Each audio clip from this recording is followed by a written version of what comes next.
Hello students, আজি আমি কৰিব গৈ আছো নৱম শ্ৰেণীৰ এক্সাৰসাইজ 9.2 ৰ কোৱেশ্চন নম্বৰ 3। ইয়াতে কোৱেশ্চনটো কি কৈছে চাই লোৱা। ABCD সামন্তৰিকৰ DC আৰু AD বাহুত অৱস্থিত যথাক্ৰমে P আৰু Q যিকোনো দুটা বিন্দু। কৈছে ABCD এটা সামন্তৰিক আছে, তাৰে DC বাহু আৰু AD বাহুৰ ওপৰত যথাক্ৰমে এটা বিন্দু আছে P আৰু এইফালে এটা বিন্দু আছে Q। আৰু এই দুটা বিন্দু যিকোনো ঠাইত হ'ব পাৰে, ইয়াতো দিব পাৰে, ইয়াতো দিব পাৰে, ইয়াতো দিব পাৰে, নো প্ৰব্লেম, কোনো মধ্যবিন্দু বুলি কোৱা নাই, যিকোনো বিন্দু বুলি কৈছে। তেনেহ'লে আমাক দেখুৱাব লাগে যে কালি অফ APBৰ কালি, এই ত্ৰিভুজটোৰ কালি, আৰু কালি অফ BQC, এই ত্ৰিভুজ BQC, এই ত্ৰিভুজটোৰ কালি কি হ'ব? সমান হ'ব। গতিকে আমি বিৱৰণ লিখি লওঁ যে চিত্ৰত ABCD এটা সামন্তৰিক, ইয়াত P আৰু Q ক্ৰমে DC আৰু AD বাহুৰ ওপৰত থকা যিকোনো দুটা বিন্দু। দেখুৱাব লাগে যে কালি APB = কালি BQC। এতিয়া আমি প্ৰমাণ লৈ আহোঁ।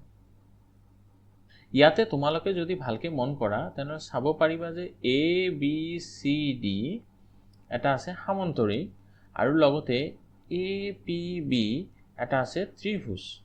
আৰু এই সামন্তৰিক আৰু APB ত্ৰিভুজটোৰ ভূমি কিন্তু এটাই আছে, সেইটো হ'ল AB। আৰু এই সামন্তৰিক আৰু ত্ৰিভুজটো একে সমান্তৰাল AB আৰু CDৰ মাজত বা DCৰ মাজত অৱস্থিত। গতিকে তাৰ পৰা আমি লিখিব পাৰোঁ যে ইয়াত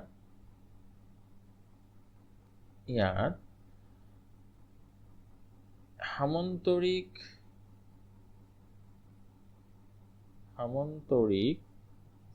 ABCD আৰু ত্ৰিভুজ APB একে ভূমি AB আৰু একে সমান্তৰাল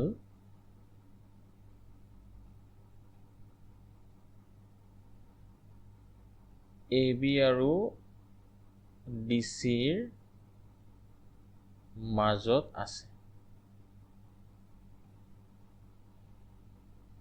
আৰু আমি জানো যে একে ভূমি আৰু একে সমান্তৰালৰ মাজত থকা সামন্তৰিক আৰু ত্ৰিভুজৰ কালিৰ যিটো সম্পৰ্ক, সেইটো হ'ল সামন্তৰিকটোৰ কালি ত্ৰিভুজটোৰ কালিৰ ডাবল হ'ব বা ত্ৰিভুজটোৰ কালি সামন্তৰিকটোৰ কালিৰ আধা হ'ব।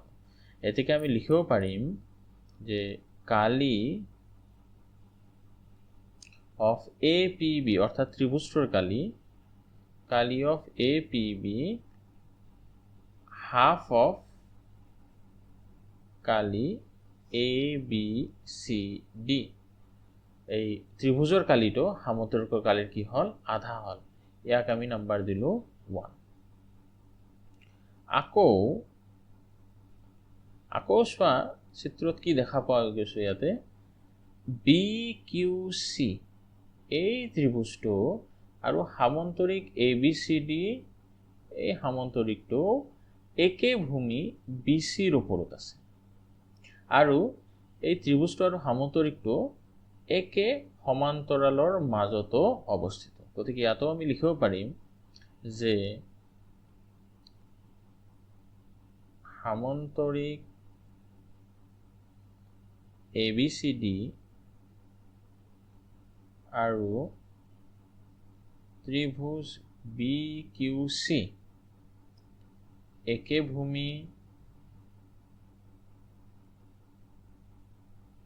ভূমি কি আছে? BC, আৰু একে সমান্তৰাল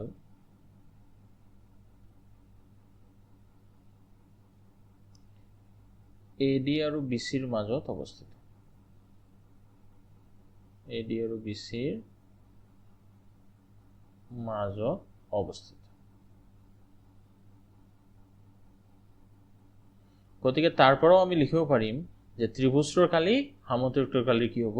আধা হ'ব। গতিকে কালি অফ ত্ৰিভুজ মানে ইয়াতে আছে BQC, কাৰ আধা হ'ব? সামন্তৰিকটোৰ। গতিকে সামন্তৰিক ইয়াতে আছে ABCD।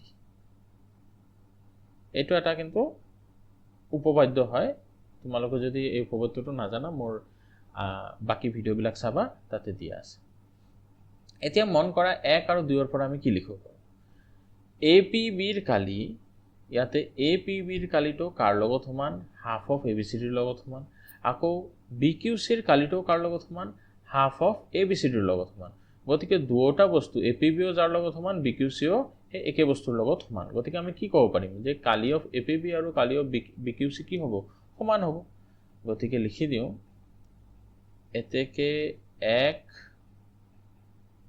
আৰু 2ৰ পৰা পাওঁ